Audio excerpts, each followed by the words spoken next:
আমি নই। স্ট্যাচু হয়ে দাঁড়িয়ে থাকবো আমার রব, আমার মনিব আল্লাহ তাআলা যদি আমার এই গোনামাখা জবান দিয়ে কিছু কথা বলিয়ে নেন তাহলে সম্ভব, অন্যথায় আমার জবান খোলার ক্ষমতা নাই। আছে? বলেন আছে? কেউ যেটা পারে না পারে কে? আল্লাহ। জোরে বলুন আল্লাহ। কেউ যেটা দেখে না দেখে কে? আল্লাহ। কেউ যেটা জানে না জানে কে? আল্লাহ। কেউ যেটা দেওয়ার ক্ষমতা রাখে না তিনি কে? দেওয়ার ক্ষমতা রাখে বলুন আল্লাহ। হাজিরিন সেই রবের পক্ষ থেকে তারা কথার ভান্ডার কালামুল্লাহ শরীফ থেকে যে আয়াতে কারিমা তেলাওয়াত আমি করেছি সেই আয়াতকে সামনে রেখে এবং মদিনাওয়ালা নবী, কামলিওয়ালা নবী তার সোনার জবানের এক হাদিসের টুকরা আমি পড়েছি। সেই হাদিস এবং আয়াতকে সামনে রেখে কিছু আলোচনা করব। বিশেষ করে আমার আম্মা জান ও বোনেরা যারা ইউটিউবের মাধ্যমে দেখছেন, একটু অনুরোধ করব মনোযোগ দিয়ে শোনার চেষ্টা করবেন, ফায়দা আপনার হবে। কারণ এক নারী যদি দামি হয়ে যায় একটা পরিবার দামি হয়ে যাবে। জোরে বলো, একটু জোরে বলা যাবে? মুসলমান ইমানদার আল্লাহর গোলাম, আল্লাহ রাব্বুল আলামিন বলেন, ও আমার বন্ধু, ও আমার হাবিব, তুমি কোরআন দিয়ে যাদের অন্তরে আমার ভয় আসে তাদেরকে তুমি উপদেশ দিতে থাকো। ফাযাক্কির বিল কোরআন, তুমি উপদেশ দাও কোরআনের মাধ্যমে। মাইয়া খাফু ওয়াইদ, আল্লাহ বলেন যার অন্তরে আমার ভয় আছে তাদেরকে তুমি কোরআন দিয়ে উপদেশ দাও। আল্লাহ নবী কোরআন শোনালেন, আল্লাহ বলেন ও আমার বন্ধু, আমার হাবিব, আপনি জোর জবরদস্তি কারি নও, তুমি শুধু বলে দাও আমি আল্লাহ কার হিদায়াত দিব না আমি আল্লাহ কাকে দিব সেটা আমি জানি। মুজাদ্দিদ জামান আল্লাহর ওলি আল্লামা হাসান নাচি রাহমাতুল্লাহ আলাইহি সহ এবং তার খলিফা মওজুদা কাদ্দিনাসিন হুজুর কিবলা হাফিজাহুল্লাহ, তিনি প্রায় বলেন পর্দার কথাটা বাবা বিশেষ করে ভালো করে বলবে, কারণ বর্তমান সমাজে নারীগুলো বেপর্দায় চলাফেরা করেছে। হয়তো নামাজ ঠিক মতন পড়ছে কিন্তু পর্দা ঠিক মতন করে না। আজকে ইনশাআল্লাহ নিয়ত করেছি অল্প সময়ের ভিতরে কিছু মূল জাস আপনাদের কাছে আমি তুলে ধরার চেষ্টা করব। চলুন আল্লাহ রাব্বুল আলামিন কোরআনুল কারীমের ভিতরে কি বলেছে আমরা একটু শুনি। আল্লাহ বলেন ওয়াকরনা ফি বুয়ুতিকুন্না ওয়ালা তাবাররাজনা তাবাররুজাল জাহিলিয়াতিল উলা। ও দুনিয়ার মানুষ, আল্লাহ রাব্বুল আলামিন বলে হে নারীরা তোমরা ঘরে অবস্থান করো। এই আয়াতের অংশে আল্লাহ একটা আদেশ করলেন, একটা নিষেধ করলেন। একটা আদেশ সেটা হলো তিনি বললেন হে নারী জাতিরা তোমরা ঘরে অবস্থান করো। জোরে বলা যাবে না? দুই নাম্বার আল্লাহ রাব্বুল আলামিন এই আয়াতের অংশে বলেছেন একটা নিষেধ করেছেন, সেটা হলো তোমরা জাহিলি যুগের নারীদের মতন বেপর্দা অবস্থায় নিজেদের সৌন্দর্য প্রদর্শন করে বাইরে যাবে না। তাহলে আমরা একটা আদেশ পেলাম, একটা নিষেধ পেলাম।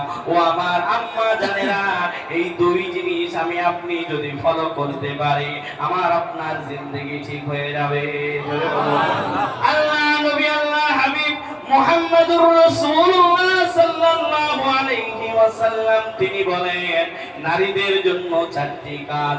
আল্লাহ নবী, আল্লাহ হাবিব তিনি বলেন ইযা সাল্লাতিল মারাতু খামসাহা ওয়া সামাত শাহরাহা ওয়া হাসানাত ফারজাহা ওয়া আতাআত যাওজাহা। আল্লাহ নবী চারটি কথা বললেন। ও নারী সম্প্রদায় তোমরা শুনে রেখে দাও। আল্লাহ নবী প্রথম নাম্বার বললেন সময় মতন নামাজটা আদায় করবে, রমজানুল মুবারক মাসের রোজাটা আদায় করবে। তিন নাম্বার স্বামীর খেদমত করবে, স্বামীর কথা মতন চলবে। চার নাম্বার আল্লাহ নবী, আল্লাহ হাবিব তিনি বলেন এবং নিজের লজ্জা স্থানকে হেফাজত করবে। ও দুনিয়ার মানুষ একটু চিন্তা করেন, আমরা এই চারটি জিনিস একটু আলোচনা করব। তার ভিতরে আমি ক্যালকুলেট করে আপনাদের কাছে তুলে ধরবো নামাজ কতক্ষণ পড়লে নামাজের হক আদায় হবে, রোজা কতক্ষণ, এবং পর্দা কতক্ষণ, স্বামীর খেদমত কতক্ষণ। ও আমার আম্মা জানেন, একটু শুনলে বুঝতে পারবেন, ভালো করে শোনেন।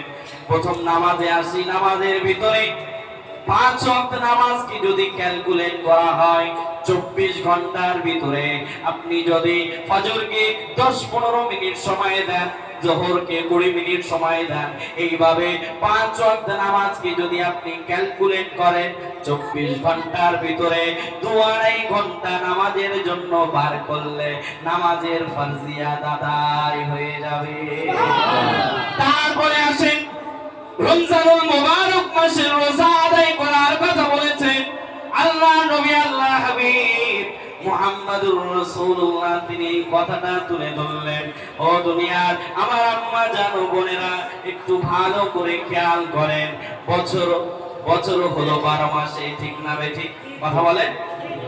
এই 12 মাসের ভিতরে 1 মাস রমজানুল মুবারক মাসে রোজা রাখবেন, 1 মাস রোজা রাখবেন, আর বাকি 11 মাস ছুটি। স্বামীর খেদমত কতক্ষণ? স্বামী যতক্ষণ বাড়িতে থাকবেন, সকালে ঘুম থেকে উঠবেন, নাস্তা সামনে দিবেন, নাস্তা দেওয়ার পরে গোসল করবেন, নিজের প্রস্তুতি নেবেন। সেই প্রস্তুতি নেওয়ার সমস্ত সামানগুলো আমার আম্মা জানেন আপনি আগিয়ে দিবেন। স্বামীর খেদমত হবে, স্বামীর সামনে খাবার দিবেন। স্বামী অফিসে যাক, আদালতে যাক, কৃষি কাজ করুক, যেখানেই যাক না কেন, আবার দুপুরে ফিরবে। যদি অফিসে যায় সন্ধ্যাবেলায় 8টা-9টায় ফিরবে। যখন আসবে স্বামী সামনে, তখন স্বামীর খেদমতটা করে দিবেন, স্বামীর খেদমত হয়ে যাবে। আর স্বামী যখন থাকবে না, তখন আপনার জন্য ছুটি। তবে নবীজি বলেছেন আল্লাহর হুকুম যেটা ফরজ, পর্দাটা ফরজ। আল্লাহ নবী, আল্লাহ হাবিব বলেছেন নিজের লজ্জাস্থান, নিজের আব্রুকে ঢেকে রাখার জন্য আল্লাহর নবী যে কথাটা বলেছেন, এই কথাটা হলো 24 ঘন্টা মানা ফরজ। সর্বসময় আপনি পর্দা ছাড়া নামাজ আদায় করবেন, আপনার নামাজ হবে না। আমার আম্মা যারা বোনেরা, একটু খেয়াল করেন। অল্প সময় অনেক কথা। আমার আম্মা জানো বোনেদেরকে বলবো, এই 4টি জিনিস যা আল্লাহর নবী বলেছেন, কোন নারী যদি এই 4টি কাজ করে, ওই নারীকে বলা হবে জান্নাতের 8টা দরওয়াজা, যে কোনো দরওয়াজা দিয়ে জান্নাতে প্রবেশ করো। সেই জন্য মওজুদা দিনাসিন হুজুর কিবলা হাফিজাহুল্লাহ তিনি প্রায় বলে, ও মা পর্দা করো, পর্দা ছাড়া তোমার কোনো গতি নাই। ও আমার আম্মা জানেনা, ও আমার বোনেরা, তবে অনেকেই আছে নামাজ ঠিক মতন আদায় করে, সর্বদিক দিয়ে ঠিক আছে, তবে স্বামীর খেদমতও করে, কিন্তু অনেক মা বোন আছে পর্দাটা করতে চায় না, বিশেষ করে বিয়ে বাড়িতে, ঠিক না বেঠিক? বলছে একদিন আনন্দ করব না, আবার কবে করব, ঠিক না বেঠিক? আমি বলবো গার্জিয়ানদেরকে, পিতাকে বলবো, বড় ভাইকে বলবো, স্বামীকে বলবো, বড় সন্তানকে বলবো, এই 4 গার্জিয়ানকে বলবো, খেয়াল রাখুন নিজের বেটিকে, খেয়াল রাখুন, খেয়াল রাখুন নিজের বোনকে, খেয়াল রাখুন। আমি স্বামীদেরকে বলবো নিজের স্ত্রীকে খেয়াল রাখুন, আমি ভাইদেরকে বলবো, আমি আমার সন্তান অর্থাৎ মায়ের সন্তানদেরকে বলবো, ও সন্তানেরা মায়ের খেয়াল রাখো, নইলে কিন্তু আল্লাহর কাছে ধরা পড়ে যেতে হবে। দায়িত্ব তোমার। ও আমার আব্বা জানেন, আমার ভাই জানেন, ও আমার আম্মা জানেন, একটু খেয়াল করে দেখেন আল্লাহ রাব্বুল আলামিন আপনাকে কেমন ভাবে তৈরি করেছেন, ইসলাম আপনাকে কতটা সম্মান দিয়েছে একটু দেখুন। এক সাহাবী নবীর কাছে আসলো, নবীজিকে জিজ্ঞাসা করেছে, ইয়া রাসূলুল্লাহ আপনি একটু বলেন আমার কাছ থেকে খিদমতের সর্বপ্রথম হকদার কে? আল্লাহ নবী, আল্লাহর হাবিব বললেন, তোমার সর্বপ্রথম তোমার কাছ থেকে খিদমতের হক পাই তোমার আম্মা জান, তারপরে কি তোমার আম্মা জান, তারপরে কি তোমার আম্মা জান, তারপরে কি তোমার আব্বা জান। একটু জোরে বলা যাবে না সুবহানাল্লাহ? ও আমার আম্মা জানেরা, একটু খেয়াল করেন, ইসলাম যতটা আপনাদের সম্মান দিয়ে চেয়ে অন্য কেউ দিতে পারে নাই। আমি আপনাদের কাছে কয়েকটি নারীদের কথা বলবো, এনাদের জীবনী যদি আপনি পড়তে পারেন তাহলে অবশ্যই অবশ্যই আপনার ফায়দা হবে। তারা জান্নাতি নারী, জোরে বলুন সুবহানাল্লাহ। প্রথম নাম্বার, আমাদের জাতির পিতা ইব্রাহিম আলাইহিস সালাতু ওয়াস সালামের স্ত্রী হাজেরা আলাইহাস সালাতু ওয়াস সালাম, এনার জীবনী থেকে একটাই শিক্ষা পাওয়া যায়, আমি বিস্তারিত যাব না। এনার জীবনী থেকে একটাই শিক্ষা পাওয়া যায়, সেটা হলো আল্লাহর উপরে ভরসা, জোরে বলুন সুবহানাল্লাহ। অনেকেই আছে স্বামীর ইনকাম না থাকলে, ইনকাম ছিল, চাকরি ছিল, চাকরি ছুটে যাওয়ার পরে অনেক নারী আছে, অনেক স্ত্রী আছে স্বামীর সঙ্গ ছেড়ে দেয়, বলছে তোমার চাকরি যখন তোমার কাছে নাই, আমিও তোমার কাছে নাই। ঠিক না ভাই? ঠিক আছে না নাই? আমি ভুল কথা বলছি? একটু খেয়াল করেন, হাজেরা আলাইহাস সালাতু ওয়াস সালামকে যখন রেখে আসা হলো ইসমাইলকে সাথে নিয়ে আলাইহিস সালাতু ওয়াস সালাম, তিনি জিজ্ঞাসা করেছিলেন, ও আমার স্বামী, আপনি যে এখানে রেখে যাচ্ছেন এটা কার হুকুম, আপনার ইচ্ছা না অন্য কিছু? ইব্রাহিম আলাইহিস সালাতু ওয়াস সালাম বলেছিলেন, এটা আমার ইচ্ছা নয়, এটা হলো আল্লাহ তাআলা, আল্লাহ রাব্বুল আলামিনের ইচ্ছা। ধরে বলুন, আলাইহিস সালাতু ওয়াস সালাম তিনি বলেছেন, ও আমার স্বামী গো, আমার আর কোনো চিন্তা নাই, আল্লাহর কথা যেহেতু বলেছে আমার কোনো চিন্তা নাই, আমি হাজেরার জন্য আমার আল্লাহই যথেষ্ট। তোমার স্বামীর ইনকাম যখন ছিল, ও মা, তখন সুন্দর পোশাক আশাক গয়না নিয়ে সুন্দর খাবার নিয়েছিলেন। ও আমার আম্মা জানেরা, ও আমার বোনেরা, একটু চিন্তা করে দেখেন, স্বামীর যখন ইনকাম কমে গেছে, আপনার এটা করা দরকার ছিল, আল্লাহর কাছে নামাজ পড়ে দোয়া করা দরকার ছিল, আল্লাহ আমার স্বামীর যেমন সময় ছিল ভালো সময়, ও আল্লাহ তুমি তো সব কিছু পারো, তুমি একটু আমার স্বামীর সেই পুরনো দিন ফিরিয়ে দাও। রিজিকের চিন্তা আমার আপনার করার দরকার নাই। ও আমার আম্মা জানেন, আমি আপনি যদি রিজিকের চিন্তা করি তা আমার আপনার ভুল হবে। अल्लाह रिज़्क़ देता है कीड़ों को पत्थर में, तू क्यों परेशान है हीरे मोती की चक्कर में, उड़ जा आसमान में, गोता लगा समंदर में, तुझे उतना ही मिलेगा, तुझे उतना ही मिलेगा जितना लिखा है तेरे मुकद्दर में। चिंता नहीं, আসুন তারপরে মারিয়াম আলাইহিস সালাতু ওয়াস সালামের কথা শুনেন। মারিয়াম আলাইহিস সালাতু ওয়াস সালাম তিনি ইবাদতে আল্লাহকে খুশি করেছিলেন। এনার জীবনী থেকে একটাই শিক্ষা পাওয়া যায়, যে অবস্থায় থাকি না কেন আল্লাহর ইবাদত ভুলে যাওয়া যাবে না। ও আমার আম্মা জানেনা, ও আমার বোনেরা, 3 নাম্বার, ফেরাউনের স্ত্রী আসিয়া আলাইহিস সালাতু ওয়াস সালাম, তার জীবনী থেকে শিক্ষা আমি সংক্ষেপে বলছি। তার জীবনী থেকে শিক্ষা পাওয়া যায় ঈমানের গুরুত্ব। জোরে বলুন সুবহানাল্লাহ। নিজের জান উৎসর্গ করে দিয়েছেন, তবে মালিকের ঈমান অন্তর থেকে ছেড়ে দেন নাই, মালিকের ঈমান ছেড়ে দেন নাই। তিনি ফেরাউনকে বলেছিলেন, আমার জান চলে যাবে, তবে যে আল্লাহর প্রতি আমি বিশ্বাস ভালোবাসা এনেছি আমি ছাড়তে পারবো না। তারপরে আসুন আমাদের আম্মা জান খাদিজা রাদিয়াল্লাহু তাআলা আনহা। ও আমার আম্মা জানেরা, একটু খেয়াল করেন, খাদিজা রাদিয়াল্লাহু তাআলা আনহার জীবনী থেকে একটাই জিনিস শিক্ষা পাওয়া যায়, সেটা হলো স্বামীর প্রতি অতি ভক্তি। জোরে বলুন অতি ভক্তি। তারপরে আসুন আমার আপনার কলিজার টুকরা মুহাম্মদুর রাসূলুল্লাহ সাল্লাল্লাহু আলাইহি ওয়াসাল্লাম, তার ছোট কন্যা ফাতেমা রাদিয়াল্লাহু তাআলা আনহা, তার জীবনী থেকে শিক্ষা পাওয়া যায় পর্দার গুরুত্ব। জোরে বলুন। তার 6 নাম্বার আমাদের আম্মা জান আয়েশা রাদিয়াল্লাহু তাআলা আনহা, তার জীবনী থেকে শিক্ষা পাওয়া যায় ইলম অর্জন করা, জ্ঞান অর্জন করা। সেই সময়ের মহিলাদের কোনো মাসলা মাসাইল, কোনো হাদিস, কোনো কোরআনের অর্থ, কোনো কোরআনের তাফসীর জানার প্রয়োজন যদি থাকতো, আম্মা জান আয়েশা রাদিয়াল্লাহু তাআলা আনহা তার কাছে ছুটে যেতেন এবং মহিলাগণ ফয়সালা পেয়ে যেতেন। নারীর কথা বললাম, হাজরা আলাইহিস সালাম, আসিয়া আলাইহিস সালাম, মারিয়াম আলাইহিস সালাম, হাদিজা রাদিয়াল্লাহু তাআলা আনহা এবং ফাতেমা রাদিয়াল্লাহু তাআলা আনহা এবং আম্মা জান আয়েশা রাদিয়াল্লাহু তাআলা আনহা, এনাদের জীবনী, এনাদের বই লাইব্রেরিতে পাওয়া যায়। আমি আমার মা বোনেদেরকে অনুরোধ করে বলবো, ও আমার আম্মা জানেরা, আপনার জন্য কোন নায়িকা কোন গায়িকা আপনার মডেল নয়।